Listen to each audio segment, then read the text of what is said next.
Hello बच्चों, तो आप प्रश्न को देखते हैं। अवकल समीकरण x का घन प्लस x का वर्ग प्लस x प्लस 1 गुनी dy बटे डी एक्स बराबर 2 गुनी x का वर्ग प्लस x, जहाँ y बराबर 1 यदि x बराबर 0 के लिए दिए हुए प्रतिबंध को संतुष्ट करने वाला विशिष्ट हल ज्ञात कीजिए। तो दिए गए प्रश्न की मुख्य अवधारणा की बात करें तो यहाँ पर बच्चों पहला चरों का पृथक्करण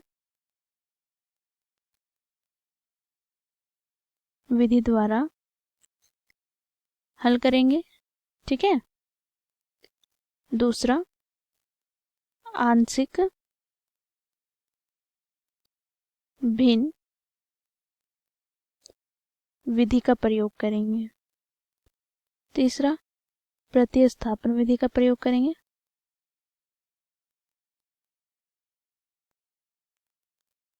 साथ ही बच्चों कुछ समाकलन सूत्रों का प्रयोग करेंगे, जैसे 1/x का समाकलन बराबर होता है ln mod x plus c के, जहाँ पर c समाकलन अचर है।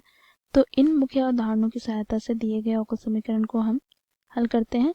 तो बच्चों देखो, हमें अवकल समीकरण क्या दे रखा है, तो x का घन प्लस x का वर्ग प्लस x प्लस 1 गुनी dy बटे डी एक्स बराबर 2 गुनी x का वर्ग प्लस x के।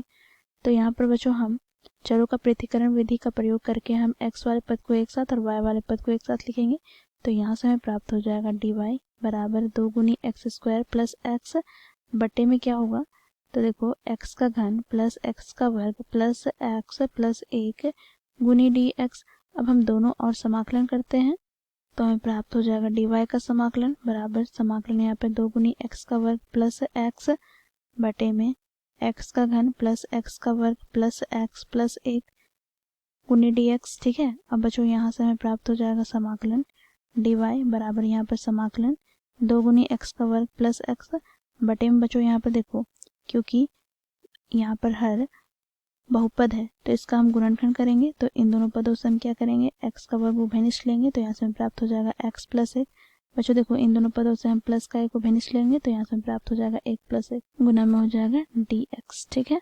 अब बच्चों देखो यहाँ से हमें प्राप्त हो जाएगा dy का समाकलन, यहाँ पर समाकलन 2 गुनी x का वर्ग प्लस x बटे में देखो यहाँ पर हम उभयनिष्ठ लेते हैं x प्लस 1 तो यहाँ से हमें प्राप्त क्या हो जाएगा, तो x स्क्वायर प्लस 1, ठीक है, और यहाँ पर dx। अब बच्चों देखो यहाँ पर क्योंकि ये गुणनखंड के रूप में आ गया तो यहाँ पर हम क्या करेंगे, आंशिक भिन्न विधि का प्रयोग करेंगे इसे हल करने के लिए। तो यहाँ पर हम मान लेते हैं 2 गुनी एक्स स्क्वायर प्लस एक्स बटे एक्स प्लस 1 गुना एक्स स्क्वायर प्लस 1 को हम मान लेते हैं देखो a बटे में x plus 1 plus b x plus c बटे में एक्स स्क्वायर प्लस 1, ठीक है। यहाँ पर बच्चों हम 2 गुनी एक्स स्क्वायर प्लस एक्स बटे में एक्स प्लस 1 गुनी एक्स स्क्वायर प्लस 1, हम यहाँ पर क्या करेंगे, लघुत्तम लेंगे तो हमें प्राप्त हो जाएगा x प्लस 1 गुना एक्स स्क्वायर प्लस 1। तो यहाँ से हमें प्राप्त हो जाएगा a गुनी x square plus 1 plus b x plus c गुनी कोष्टक में x प्लस 1। तो बच्चों देखो दोनों पदों के हर यहाँ पे समान है तो इसे हम काट लेंगे तो यहाँ से हमें प्राप्त क्या हो जाएगा, तो देखो 2 गुनी एक्स स्क्वायर प्लस एक्स बराबर a गुनी एक्स स्क्वायर प्लस b गुनी एक्स स्क्वायर प्लस प्लस क्या हो गया, तो b x plus c x plus a plus c। अब बच्चों एक्स स्क्वायर कॉमा एक्स के गुणांक तथा अचर पदों की तुलना करेंगे। तो बच्चों देखो यहाँ पर एक्स स्क्वायर के गुणांक क्या है, तो देखो यहाँ पर a प्लस बी और ये बराबर किसके होगा, तो यहाँ पर देखो एक्स स्क्वायर गुणांक क्या है, तो 2, तो a प्लस बी किसके बराबर हो जाएगा, a प्लस बी बराबर हो जाएगा 2 के। अब बच्चों x के गुणांक की तुलना करेंगे तो यहाँ से बच्चों देखो b प्लस सी बराबर किसके होगा, तो यहाँ पे देखो x का गुणांक क्या है, तो 1, तो यहाँ से हमें प्राप्त हो जाएगा b प्लस सी बराबर 1, ठीक है। अब बच्चों देखो यहाँ पर अचर पदों की तुलना करेंगे तो a प्लस सी क्या हो जाएगा, देखो यहाँ पे 0 के, ठीक है। तो यहाँ से हमें प्राप्त हो जाएगा a प्लस सी बराबर 0। तो बच्चों देखो इन दोनों समीकरण को हल करते हैं तो यहाँ से हमें प्राप्त हो जाएगा, देखो हम घटाएंगे तो a माइनस सी बराबर क्या हो जाएगा, तो 2 में 1 घटाएंगे तो 1, ठीक है। और यहाँ पर क्या है a प्लस सी। तो बच्चों देखो इन दोनों समीकरण को जोड़ते हैं तो यहाँ से हमें क्या प्राप्त हो जाएगा। तो बच्चों देखो यहाँ पर c से माइनस c कट जाएगा तो 2 गुनी a बराबर 1। तो यहाँ से a का मान हमें क्या प्राप्त हो जाएगा, तो 1/2। ठीक है। अब बच्चों देखो क्योंकि a का मान हमें 1/2 प्राप्त हो गया तो b का मान हमें क्या प्राप्त हो जाएगा। तो देखो यहाँ पर 1/2 प्लस b बराबर 2। तो यहाँ से हमें b बराबर क्या प्राप्त हो जाएगा, तो 2 माइनस 1/2 अर्थात यहाँ से हमें प्राप्त हो जाएगा बच्चों देखो 3/2 हमें b का मान प्राप्त हो गया। ठीक है। अब बच्चों देखो यहाँ पर a प्लस सी बराबर क्या है, 0। तो यहाँ से हमें प्राप्त हो जाएगा देखो a का मान यहाँ पर 1/2। तो 1/2 प्लस c बराबर 0। तो यहाँ से c बराबर क्या हो जाएगा, तो यहाँ से बच्चों देखो -1/2 हमें प्राप्त हो गया। तो a b और c का मान हमें प्राप्त हो गया। अब बच्चों देखो समीकरण 1 से हमें प्राप्त क्या हो जाएगा, तो देखो dy का समाकलन बराबर बच्चों देखो यहाँ पर क्या, तो बच्चों a बटे x plus 1 plus b x plus c बटे में x² प्लस 1 dx, ये हो जाएगा क्या, समीकरण 1 से। ठीक है, समीकरण 1 से।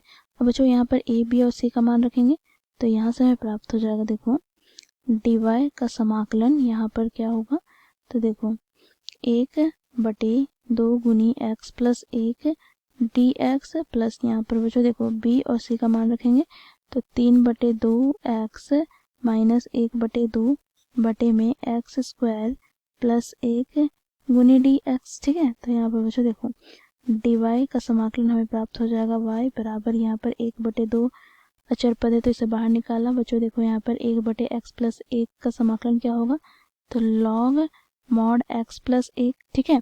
प्लस का यहाँ पर बच्चों देखो 3/2 अचर पद है तो बाहर निकाल लिया। तो यहाँ पर बच्चों देखो x/x² प्लस 1 का समाकलन, फिर यहाँ पर माइनस 1/2 बाहर निकाल लिया। तो यहाँ से हमें प्राप्त हो जाएगा 1/x² प्लस 1 का समाकलन। ठीक है बच्चों, इसे हम हल करने के लिए प्रतिस्थापन विधि का प्रयोग करेंगे। तो बच्चों देखो यहाँ पर x² प्लस 1 को हम मान लेते हैं t, दोनों और हम अवकलन करेंगे तो 2 गुनी x dx बराबर हमें प्राप्त हो जाएगा dt। ठीक है। तो यहाँ से हम लिख सकते हैं x गुनी dx बराबर dt बटे 2। ठीक है। साथ ही बच्चों यहाँ पर हम जानते हैं 1/x² प्लस 1 का समाकलन बराबर होता है tan इनवर्स x के, और यहाँ पर प्लस का से समाकलन अचर है। तो यहाँ से हमें प्राप्त क्या हो जाएगा, तो यहाँ से हमें प्राप्त हो जाएगा बच्चों देखो y बराबर 1/2 गुनी log mod x plus 1 plus का यहाँ पर देखो क्योंकि ये 2 बाहर आ जाएगा तो 3 बटे क्या हो जाएगा, 2 दूनी 4। ठीक है। और यहाँ पर समाकलन क्या हो जाएगा, तो x गुनी dx के स्थान पर हम क्या लिख सकते हैं, तो dt बटे में बच्चों इसे हम लोगों ने क्या मान रखा है, तो t। ठीक है। तो dt बटे t, फिर माइनस का 1/2 यहाँ पर बच्चों देखो इसका समाकलन क्या होगा, तो tan इनवर्स x प्लस का यहाँ पर c क्या है, समाकलन अचर है।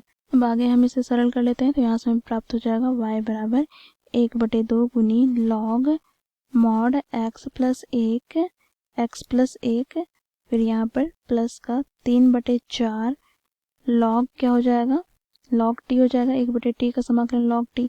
तो t के स्थान पर हम लोगों ने क्या रखा है, तो x² प्लस 1। ठीक है। तो x² प्लस 1 हो जाएगा माइनस का 1/2 गुनी tan इनवर्स x प्लस का c हो जाएगा समाकलन अचर। ठीक है। अब बच्चों देखो यहाँ पर प्रतिबंध हमें दे रखे हैं x बराबर 0 तथा y बराबर 1। ठीक है। अब बच्चों देखो इस प्रतिबंध को यह समीकरण संतुष्ट करेगा तो यहाँ से हमें क्या प्राप्त हो जाएगा, तो y का मान 1 बराबर 1/2 log x का मान 0 रखना है तो log 1 प्लस यहाँ पे 3/4 log यहाँ पर क्या हो जाएगा 1। ठीक है। माइनस 1/2 गुनी tan इनवर्स x के स्थान पर 0 प्लस c। ठीक है। तो यहाँ से बच्चों हमें प्राप्त हो जाएगा 1 बराबर log 1 का मान क्या होता है 0, तो ये पद 0 हो जाएगा। ठीक है। log 1 यहाँ पे 0, तो यहाँ से बच्चों ये भी पद भी हमें क्या प्राप्त हो जाएगा 0। यहाँ से हमें प्राप्त हो जाएगा देखो tan 0 का मान 0, तो यहाँ से ये पद भी क्या हो जाएगा 0 प्लस का c। तो यहाँ से हमें c का मान क्या प्राप्त हो गया, तो c का मान हमें प्राप्त हो गया बच्चों 1। ठीक है। अब बच्चों यह मान हम कहाँ रखेंगे, इस समीकरण पे रखेंगे तो इसे हम समीकरण मान लेते हैं 2। ठीक है।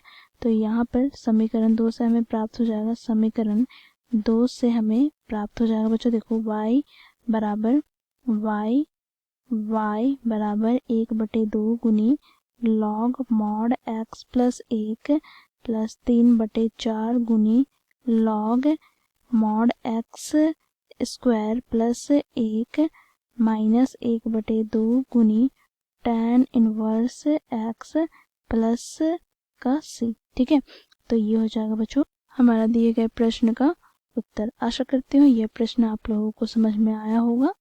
धन्यवाद।